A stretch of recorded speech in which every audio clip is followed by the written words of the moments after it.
Hello and welcome to another edition of Critical Q&A, the show where I answer your questions based on what you have sent me by email. We are changing that, okay? Up until now, I did never imagined how that my channel would grow the way that it has over the years, and that I would be receiving so many questions from you guys, really, really amazingly good ones in many cases. And so I've got this very long queue of questions that I haven't even gotten to.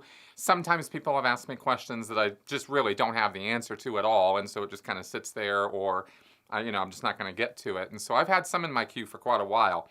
But it's getting to be now where the number of comments that come on my channel in response to my videos, and my Critical Clips channel, by the way, which is also now getting comments, and it's just hit 1,000 subscribers.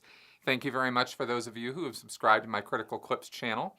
It's daily. I'm putting out content there Monday through Friday, so if you're interested in little short snippets of answers to questions, many of which come from my Q&A shows, but also from my other videos, then subscribe to that channel. So that's also out there. But anyway, with all the inflow that I'm getting from those, and the emails as well, and other places, Twitter, and sometimes people Facebook message me questions and stuff, it's just a little bit too much. And so what I want to do is, in order to streamline the process and also make it easier, well, I don't know if it makes it easier for you guys, that might just be marketing, but in order to make it easier for me, I want to set it up now where we are just going to be emailing me questions at askchrisshelton@gmail.com. That email is going to remain active. I will be receiving those into my inbox, and I will cut and paste them and put them into my queue and get them on the lineup as quickly as I can.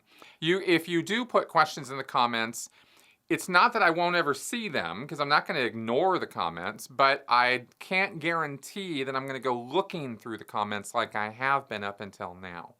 So if you really, really want to get a question to me, just email it to me, askchrisshelton@gmail.com. And I also wanted to plug my podcast this week like I usually do. This one was just total fun. If you are at all interested in Star Wars, where it's going, where it's been, then this is the podcast for you. We just kind of had fun with it. Me and Chris Crimey, he is also a podcaster, and he has been on this show. He is a Scientology watcher too. He's done podcasts and interviews with former Scientologists. So he and I just had fun riffing on Star Wars, and I was actually kind of pleased. I knew I wasn't going to get as much response on that as I do on the other kind of content I put up. Totally understandable. I totally get that. But I was surprised, actually, that I got as much response on it as I have so far, at least within the first 24. And sometimes it's really interesting how podcast views and interaction and interchange and stuff will grow over time. So anyway, I wanted to put that out there. And then finally, I know I'm putting a lot here in the intro, but I want to smash it all in. I have not mentioned this in a long time, and for new subscribers as well as old-time subscribers, there is merch available on this channel. Their link is below at spreadshirt.com. I have created many different logos and shirts and things, and I've got more coming. Lots of great ideas always coming my way, and so I want to put those together. But there's quite a few that I've already put together. This is an example of one, and I've got screenshots here of others. So anyway, if you're at all interested in hats, mugs, cups, as well as shirts and hats and stuff, it's all there. So you can check that out at the link below. Now, finally, let's get on with your questions this week. Thomas Zarkin. An article in Wikipedia states, OT3 also deals with Incident 1, set 4 quadrillion years ago. Did Hubbard really write or say that such an incident occurred 4 quadrillion years ago? If so, how does an OT3 reconcile that with the fact that the universe, as most students have learned by the time they graduate from high school, is slightly under 14 billion years old? Well, you see, Thomas, for an OT3, time takes on a different meaning, and for an OT3, operating in their version of space and time, the year will seem like a year to them, but it's actually 1 billion years to us. Just kidding. I'm totally kidding. That was a total bullshit answer. Here's the real one. In Hubbard's lectures, okay, Hubbard started lecturing on the phenomena of matter, energy, space, and time in 1951, 52 especially, is when he really started going to town on this material. That was a long time ago in terms of advances in physics and whatnot, but we've known that the universe is very, very, has the age that it has for quite some time, and Hubbard was aware of that too. And Hubbard's lectures, he attempted to become an authority figure on physics, and in fact even said that he had taken he had taken the very first class in atomic and molecular physics or phenomena in college, and that's true. What he never told his audiences is that he failed that class miserably. So I think he either got a D or an F in it. I mean, he just definitely did not successfully complete the requirements of that course. Yet years later, with no internet to fact check him, you'd have to really go out of your way to fact check Hubbard back in the 1950s. So when he claimed that he had taken this class and he was an authority on these topics, and that his source of data was not only his college education, but also the research that he had done in Dianetics and Scientology. And for Scientologists at that time, this had an air of legitimacy to it, because by 1952, a great chunk of 1951 and all of 1952 was filled up with research and lecturing on the subject of what Hubbard referred to as the whole track. The whole track, right? If you have, in Dianetics, you have a time track. That's the period of consecutive moments of your life. But the whole track is all the incidents and moments of time that occurred for your entire life cycle as a Thetan in this universe. And that goes back 4 quadrillion years, because that is the time in Incident 1, according to Hubbard at OT3, when Thetans first entered the physical universe. He doesn't say necessarily that that is the creation of the physical universe, but it's implied, because he, of course, later on in Scientology materials said very, very, very distinctly that this whole universe, everything you experience, is a creation of you as a spiritual entity, and all the other spiritual entities that are here in this universe, this playground of bodies and planets and universes. All of this is a self-generated illusion that all the Thetans who are in this world or universe agree is real, and they've agreed to all the particulars of it, and so therefore it's real, right? Now, never mind the 1,000 questions I'm sure are occurring to you right now on this. Hubbard didn't answer those questions, okay? You're just kind of left with this idea that that reality is agreement, and at a certain level that's true, but at the physical universe level that is not true. That's not how reality works. It doesn't work because we all agree it works, and that's what makes objective reality. That is more a workable definition for a mental understanding or a mental reality of the universe, is when you get into agreement and stuff. So anyway, in terms of objective reality, this was what Hubbard was applying to this. And he said that he got this information from his college education, which he sort of implied he was this, genius in school. Well, kind of. And he said that it had come from the whole track research they'd been doing. Okay, that's where I've been trying to go with this, is that he had been auditing him. He had been getting audited. His wife had been getting audited. He had been auditing all these other people. Other people had been auditing people and giving him the notes from those sessions. And they were coming up with this track of incidents that occurred over this long period of time, and they had dated them using the E-meter. Okay, that's the scientific evidence for all of this, is the E-meter. I know what you're thinking, and you're right, but that at the time in 1952, it was a machine. It had dials. They responded. When you asked questions, the needles moved, so that must mean something. And Hubbard's explanation, of course, for that was that there was a mental charge connected with these times in the past, these incidents. And Hubbard then claimed that not only was that proof, but also the fact that these same incidents were coming up from one to another person. And if that were true, that would be compelling evidence that maybe something's going on there. If Joe and Nancy and Bill, who have never met, never talked, or interacted in any way, are all coming up with memories of something that happened 14 million years ago, and the details are the same from one to the next and the next, that might be interesting. It certainly would at least provoke further investigation. But Hubbard fixed the game, because his style of auditing people was to ask them very leading questions. And if you can actually go back in the materials of Dianetics and Scientology, and they have transcripts of Hubbard auditing people back during this time period. And what you find when you go through those transcripts are tons and tons of leading questions. Hubbard's asking them about, okay, where's the console? Are you in a spaceship? Because these kinds of questions are priming the person, right? We already know in scientific research that these kind of things are absolutely a no-no, and you can see for yourself. You don't have to take my word for it. These are online. You can find them. They're in the Research and Discovery series or volumes. And there are even some lectures of Hubbard, recorded lectures of Hubbard auditing, all through the 1960s. And every time you hear Hubbard audit somebody else, one of the things that Scientologists would often discuss is how his auditing was so smooth and so wonderful. I mean, you had all that, but you also had sometimes some of us would sort of scratch our heads going, we can't audit like that. We're prohibited from auditing like that. You can't ask people questions like that in an auditing session. We have very specific questions or very, specific ways of putting questions together.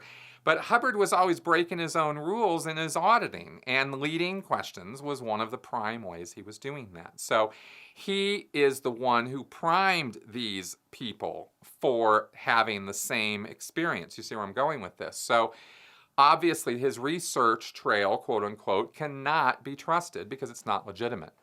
But Hubbard thought it was legitimate, and it met the standard of evidence for Scientologists.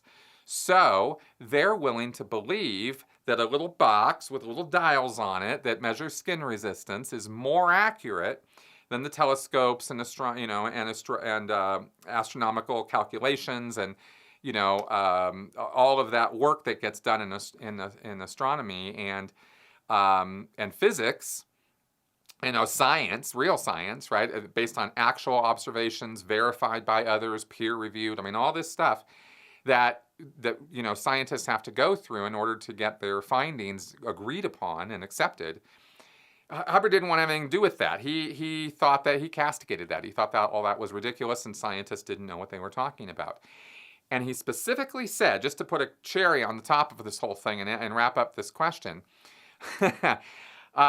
he specifically said, if you're familiar with carbon dating and how carbon dating is used to date how much carbon is in organic material, and you can get a date based on the half-life of the carbon atom, from those calculations, Hubbard said that those calculations are based on an assumption of how much carbon was in the universe to begin with, and those assumptions were wrong. So all the dating that is done with carbon dating, he invalidated. He said, nope, things are much, much older than they think they are. And all the dating systems are totally wrong. Okay, and he just said that flat out. I've never forgotten that piece of information I've learned from him. So that is sort of the way he talks to Scientologists to convince them that he's the one who knows what he's talking about, and all of science doesn't. There you go. Kevin Zay. I find the hypocrisy of a Scientologist playing the part of a heroine in a series involving an oppressive regime to be blindingly obvious. Can you explain why it is that Elizabeth Moss can't see the similarities between the antagonists in The Handmaid's Tale and the very real, very oppressive cult that she is a part of? I assume this has something to do with the indoctrination she went through or is still going through. And Tyler Simmons. I hear a lot of far-right Christians whining about socialism and communism and oppose it, but support a theocratic government, and yet claim to be anti-government. How do they get over this cognitive dissonance? It doesn't make any sense. They seem to hate big government when it suits their agenda, but when it does, they suddenly support big government. It really bothers me when the religious right is blatantly hypocritical about their stance on government policy. Despite being a left-wing person, there are some stances of the GOP that I agree with, such as guns and taxes. But when the fundamentalism and homophobia is bundled in with these positions, it is not worth voting for these guys. I'm not a fan of the Democrats either, but they don't piss me off as much as the GOP because at least the Democrats are not ramrodding you with religion like some segments of the GOP do. How can they claim to be for freedom but turn around and be anti-choice and anti-gay marriage? All right, so I am not going to get into the politics of your question, Tyler, because the fact of the matter is that everything you've asked about with the GOP applies just as much to the Democrats, literally just as much, because people are people, and the way they think is the same. What they think can be wildly, wildly different, but the way they go about thinking and the way they go about making decisions and choices and how biases are formed and how prejudices are formed, same, okay? There's different mechanisms for it in the brain. There's different ways that these things get put together, but it's all the same from one human to the next, okay? So, so as many people as are getting it wrong on the right, well, there's just as many people over on the left who are doing the same stuff, okay? And this doubly applies for people who are in destructive cults where they've ratcheted the volume of these biases up to 11, right? And you get then extremism. So I'm going to address all of this in one go here, okay? You're asking basically how it is that somebody cannot see something that you consider very obvious in their life.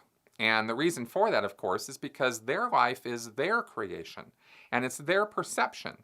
And perception is where all of this this is where all bets are off, because the way that another person views their own life is going to be radically different from how you, as an outside, somewhat objective observer of their life, at least a different observer, objectivity isn't really the important part here, but as a different observer outside of them, you're able to see things about their life that they can't see. We all know this happens, but why does it happen? Because of perception and because of how our brains work and how we think and come to our decisions about things.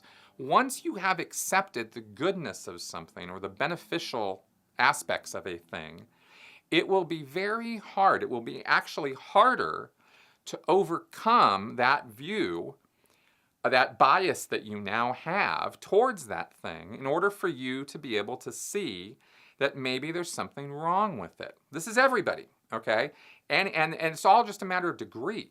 So if you're really invested in something like Elizabeth Moss or any Scientologist is in their Scientology beliefs, then it's like this. Your perception of that thing has labels and things connected to it, I guess I could describe it that way, that are good, beneficial, wholesome, moral, ethical. Like when you think of these concepts, this subject comes to mind. In the case of Scientology, Scientologists rather, Scientology is what comes to mind as the most ethical group on the planet, the most beneficial, the ones who have the technology, not just a faith, but a technology to save mankind.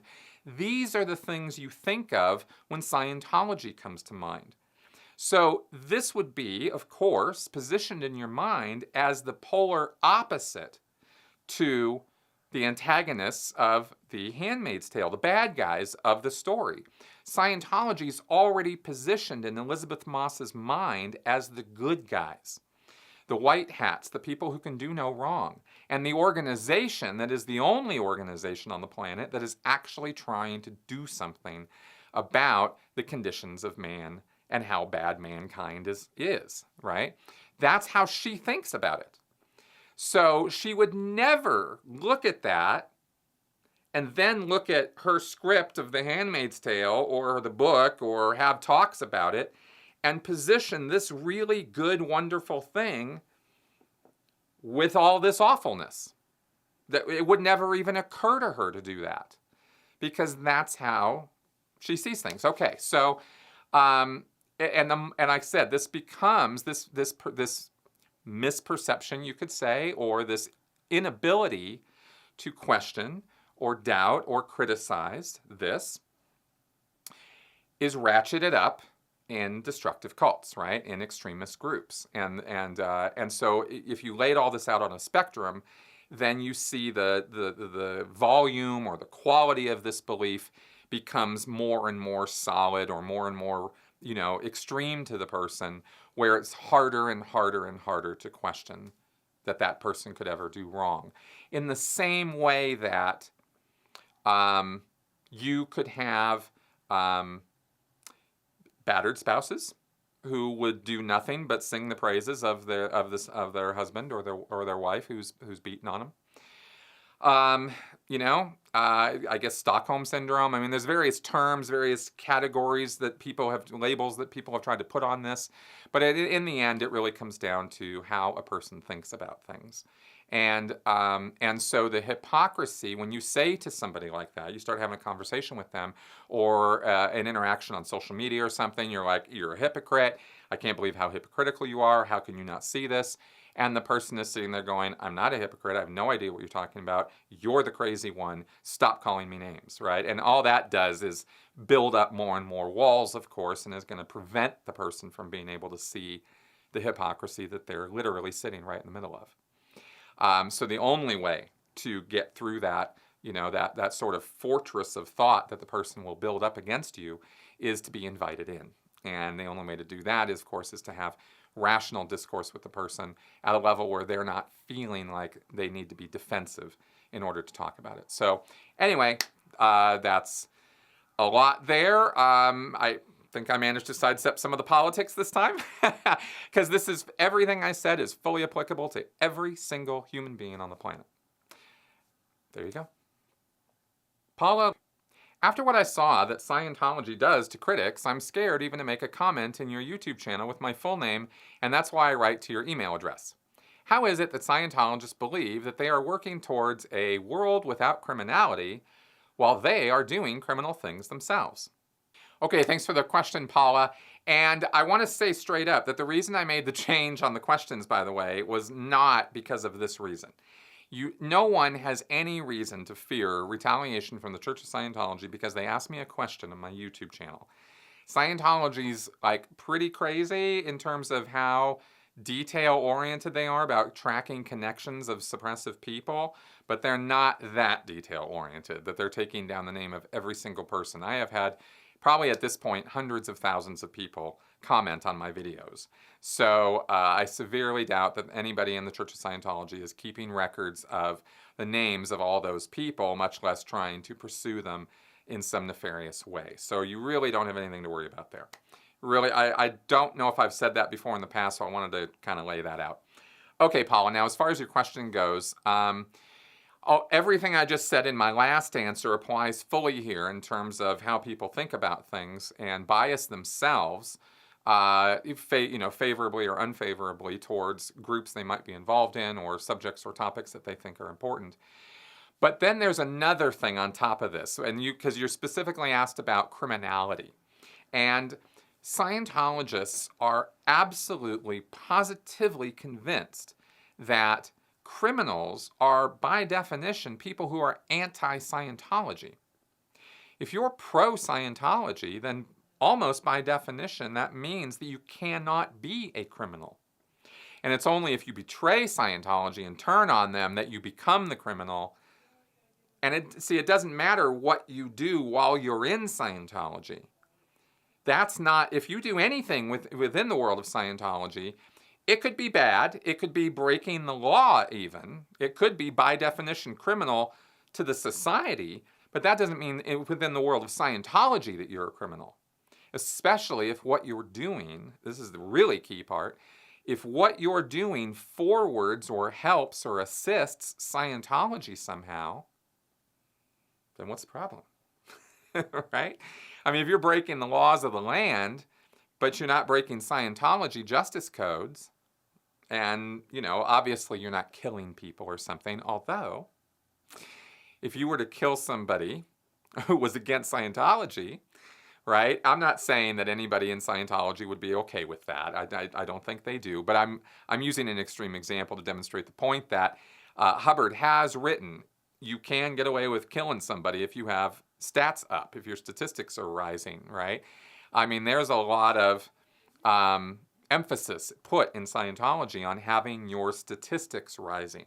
And for public Scientologists who aren't holding a job where they keep a statistic, they're considered upstat. Their statistics are going up if they are bringing people into Scientology, if they are doing things to forward Scientology, and in the case of the Office of Special Affairs, if they're working or volunteering for OSA and they're doing dirty deeds, that's considered, for Scientology, for OSA, then that's considered a good thing, not a criminal thing. You see, black becomes white. This is how it happens. And so criminal actions are condoned and even encouraged in some cases. And that's how it happens. Of course, if you get caught, well, that's on you, buddy, you know. And of course, the church didn't have anything to do with that, and you're going to get thrown under the bus. And unfortunately, for those who have been thrown under the bus by Scientology, most of the time they're okay with that too. Because by the time you get to a place as a Scientologist, clearly day one and day two of walking into the church is not the day that they're going to be encouraging you to do criminal stuff, right? You're going to be pretty deeply committed, you're going to have passed some tests, right? You're going to be a trusted person. And probably doubly so now. Like, I'm sure they really, really want people who are lifetime committed to Scientology to be doing some of the nasty stuff. Or they just hire it out. But for the Scientologists who are doing it, they're so committed that they know that if they were to get caught, they'd take the fall. They would martyr themselves for it. And I actually witnessed this myself in person with Scientologists. I saw Scientologists literally say out loud that they were willing to go to jail for Scientology. They would martyr me. Please make me the martyr. Like, I saw a guy volunteering to do this. So I'm not speaking from theory on this one. I've watched it happen right in front of me. And it's pretty wild to see. And it's disturbing to think about in retrospect. You know, at the time, kind of made sense to me. I wasn't standing there watching this going, well, that doesn't make any sense. I thought going to jail, at the point that I saw a lot of this, I was pretty young into Scientology, so I was still able to at least question in my mind, but I wasn't about to bring it up to anybody and they're like, hey, this guy's nuts. You know, because I was like, wow, he's really committed. I mean, that was kind of my thinking. So you see how this kind of progresses. All right, so there you go. James Esposito. I've often heard that Scientology does not want David Miscavige to testify in a deposition and will typically settle a case before it gets to that point. What I want to know is why. If Scientology is so adept at stretching the truth and consistently telling lies, why would it make any difference whether or not he is deposed if he's not going to be telling the truth anyway? Is it simply a fear of him possibly being indicted on perjury charges? No, I don't think it's fear of that. I do think it's fear of that, but I don't think it's that so much as the fact that when you're in deposition, you can be asked anything at all. I mean, there's stuff that is nothing to do with the case that you're being deposed for that I have watched depositions being done where they've just gone into, especially by Scientology lawyers, where they have dived into, okay, let's say I was being deposed. Let's say that I was in a case against Scientology and they were going to depose me as part of the discovery process, right? So what do you think Scientology lawyers are going to ask me about? Everything and anything they want to. My sexual practices, my masturbatory practices, how much I drink, how much I smoke pot, how much I eat, what my schedule is like, how do I sleep, when do I sleep. They can ask me any of that stuff. And I'm under oath. I have to answer truthfully. And I have my lawyer there and he might protest, but those protests are only lodged and then it goes to the judge after the fact of the deposition. So it's a wide open forum. And when you have lawyers who actually know what they're doing, especially with somebody like David Miscavige, they could have him wrapped up for days, asking him all kinds of stuff. And when you have all this on video and you're lying, I don't care how good you are, you're going to get tripped up. They're going to catch you out, right? And he knows that. He knows that because in a deposition, David Miscavige is not talking to, extremist, enraptured Scientologists who are, hanging on his every breath. That's not who he's talking to in a deposition. He is talking to people who are hostile to him, who want answers from him. As far as he's concerned, they're very hostile to him. And he doesn't want anything to do with that. He does not do well under pressure like that. And it's very, very, he's not in the habit of it either. He hasn't been under that kind of pressure in an environment that he has not been fully in control of in many, many years. And there's a reason for that. It's because he's scared shitless to have to answer for his crimes.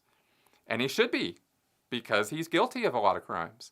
So, that's the problem there. And it is a big problem for him. So he will do anything to avoid getting deposed. Of course, if, from the deposition stuff, as you mentioned, you might get indicted on perjury or other things. Yeah, there's definitely all of that. He certainly is not in a position at this point where he can go with an innocent heart to a deposition, answer all of their questions, guilt-free, totally honestly, and expect to walk out of that room a free man, right? That's not what's going to happen. So he cannot go into a situation like that and just tell the truth. It would be impossible for him to do that and remain a free man. So he knows he'd have to lie. And he'd have to lie bigly. Huge. Okay? Like wall to wall. And he's not capable of keeping up that kind of deception for that extended period of time that he'd be involved in a process like that. So that's the reason for that. I hope that makes sense. And if it doesn't, ask me more about it. Patrick Gavin. Ascending to power has no policy. Miscavige's rise is tough to understand other than just doing it, because no one knew what to do. Could it be that simple? It seems he just said, I am in charge. Okay, of course, here you're referring to the epiphany moment David Miscavige had where he realized that power is something you assume, I think is what he said, right? Oh, power is assumed, right? And suddenly he was very, very interested in assuming power.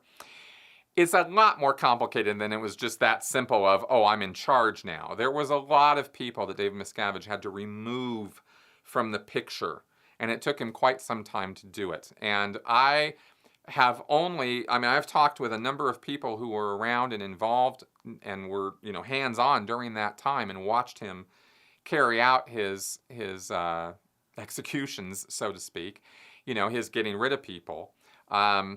And it was a slow, kind of gradual process for them, right? And of course, keep in mind that Sea Org are 24/7. So when things are happening, we might think things are happening very quickly, but in the Scientology world, when every day is, an 18-hour day kind of thing, and, time takes on a little bit of a different meaning. So anyway, because all of this did go down within the space of just a few years, but it was a few years. It wasn't like one day he wasn't in charge and then the next day he was the overlord. It didn't go that way. It was a slow, gradual process, but it was definitely a process that he was dedicatedly moving forward. And that actually is the most interesting part, because there are individuals, and I won't go into other names, although I could, who are so bold in not having manners, in not following regular, expected, policy and guidelines, or how you do things, or what the expectations of things are within a culture or a society. There are people who specialize in not following those rules and just literally ignoring them, treating it as though they never existed, that they have the perfect right to do exactly what they are doing, as off the rails as what they are doing might be, but they just go into it fully, confidently, just balls to the wall, this is what we're going to do now, sort of thing. And everybody just kind of stands there going, what? Because it's such a violation of the mores, the agreements of the group, that everybody you don't predict that somebody would act that brazenly, that boldly. You don't know what to do when that's right in your face. You don't have any earlier thing in your time, in your life, to draw on of how to deal with this. Because this is so unusual. It's something that people don't regularly do. And this is one of the ways that these outrageous, let's call them outrageous personalities, get away with what they get away with, right? And this is cult leaders, this is politicians, this is celebrities, this is, people who push boundaries. Sometimes this is comedians, but comedians rarely have ill intent or are doing things maliciously. Comedians are doing things because they want people to laugh. And laughing and humor, of course, comes from surprise. So they say they are always pushing the envelope. But with politicians or with cult leaders or, business people or celebrities who are, kind of pushing this for their own reasons, for their own self-aggrandizement, you have them pretty much boldly ignoring or flagrantly violating rules that other people would never even think to do that, right? And this is the way that boundaries can be pushed in a good way, but it's also a way that the normal structures of our society can actually be broken down, and we can be taken advantage of because of our inability to deal with something that we've never dealt with before, especially in the moment. This thing is happening right in front of you. It's playing out, and there's everybody there watching this happen, wondering, everybody individually is wondering, what? And they're looking at other people and they're like, what? But nobody's standing up. Nobody's stepping up and going, no, this isn't right. This isn't going to happen. Nobody does that because people are pretty timid, right? And they're unsure of themselves, especially in a group situation. There's so many dynamics at play here, right? So anyway, so this is some of what was behind Miscavige's rise to power, taking it back directly to this. He flagrantly violated rules, and people didn't know what to do.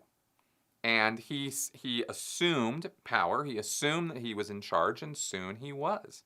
Because he just walked all over anybody who got in his way. And he did it at first, it wasn't so brazen, it wasn't so bold, it was roundabout, it was covert, it was allies, it was, it was kind of Survivor, right? The island thing. It was like forming temporary alliances, and Miscavige worked hand in hand with Pat Broker. If you watch my Scientology Organizational Madness video, it breaks all of this down, and I talk about who that guy was. And Miscavige was in touch with him. Broker and Miscavige had this little tight-knit conspiracy, and Broker was directly connected to L. Ron Hubbard.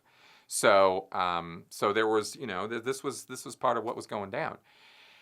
And that is how Miscavige got in charge. So anyway, so it is simple. It is in a way, from a certain point of view, it was as simple as Miscavige saying, I'm now in charge. But the particulars of that I wanted to kind of address, because it's not just that easy. There was a lot of details in that devil. There you go.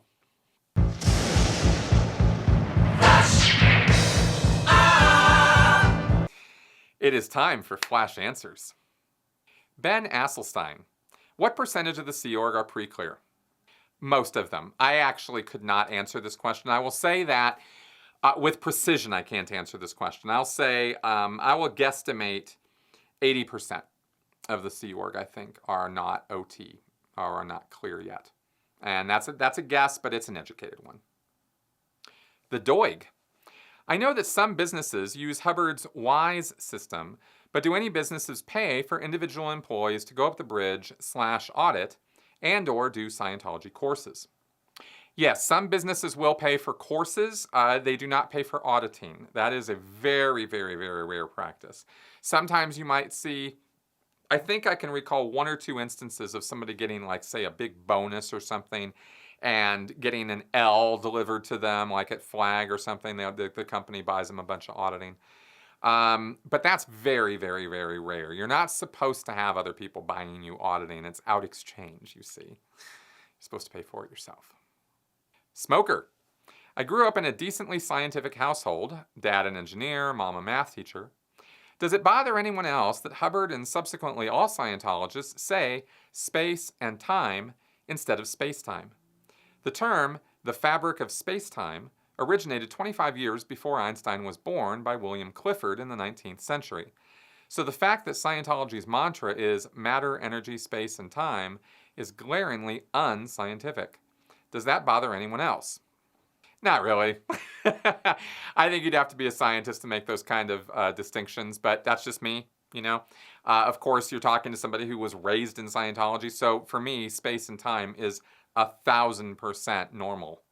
It doesn't even occur to me that there's something wrong with that terminology until you asked your question. And now that you've asked it, now I'm going to have that in my head. So thank you. Just kidding.